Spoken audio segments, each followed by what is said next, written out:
こんにちは。日本語学習チャンネルビューティフルフレンズ日本語教師のやすいです。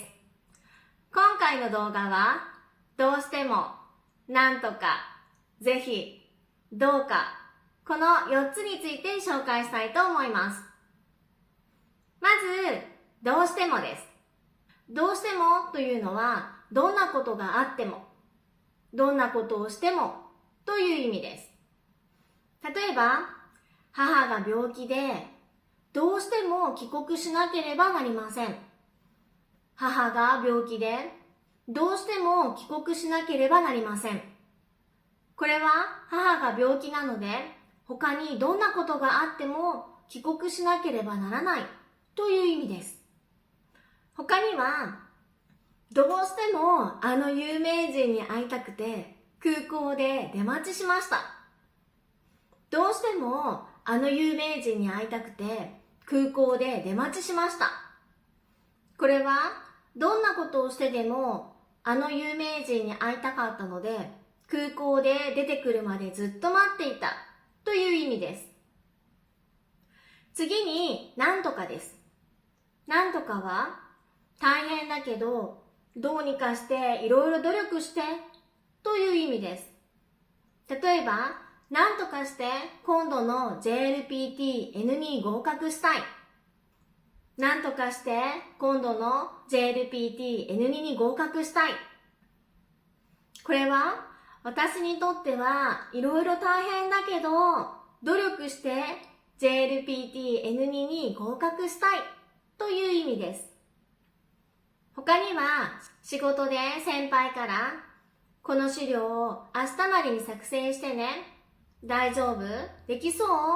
と聞かれて、はい、なんとか頑張ってみます。はい、なんとか頑張ってみます。これは心の中では大変だと思っているけど、先輩にも認められたいし、努力もしたいという気持ちで頑張ってみますと言っています。他には、空港で予定していた飛行機が欠航になり、今日中に帰らなければならない。でも、航空会社の人に他の便は満席ですと言われたとき、航空会社の人に向かって、なんとかなりませんか？今日中に帰らなければならないんです。なんとかなりませんか？今日中に帰らなければならないんです。これは航空会社の人も大変だと思いますが、いろいろ考えて帰れる方法はないですか？と聞いています。次にぜひです。まず一つ目に、ぜひ何々してくださいという言い方があります。これは必ず、きっと何々してくださいという意味です。例えば、近くに来たときは、ぜひうちに来てください。近くに来たときは、ぜひうちに来てください。これは、近くに来たときは、必ず絶対にうちに来てくださいという意味です。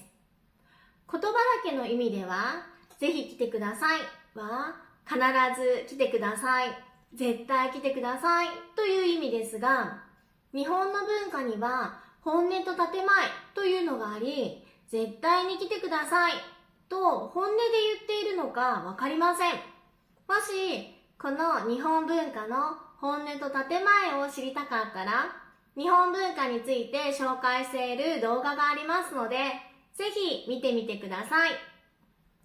では、次の2つ目です。ぜひ何々したいという言い方があり、とても何々したいという気持ちを表します。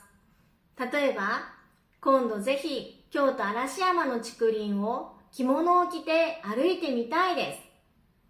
今度ぜひ京都嵐山の竹林を着物を着て歩いてみたいです。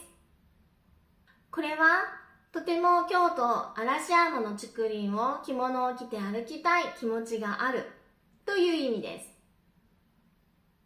最後にどうかです。どうかは、どうか何々してくださいや、どうか何々しますようにと強く願うときに使います。例えば、どうかこのプロジェクトを私に任せてください。どうかこのプロジェクトを私に任せてください。これは上司にこのプロジェクトを任せてほしいと強くお願いしています。他には神社やお寺に行ったとき、お礼やお願いをします。その時、心の中で、どうか JLPT-N2 に合格しますように。どうか母の病気が早く治りますように。どうか JLPT-N2 に合格しますように。どうか母の病気が早く治りますように。このように心の中でお願いをします。どうでしたか？今回は日本人がよく使う言葉について紹介しました。動画を待ってくれていた皆さん、どうもありがとうございます。これからもなんとか日本語や日本の文化について紹介していきたいと思いますので、ぜひ応援してください。そしてこのチャンネルを気に入ってくれた方は、どうかチャンネル登録や友達に紹介してください。よろしくお願いします。では、また皆さんからのコメントを待ってます。応援してます。頑張って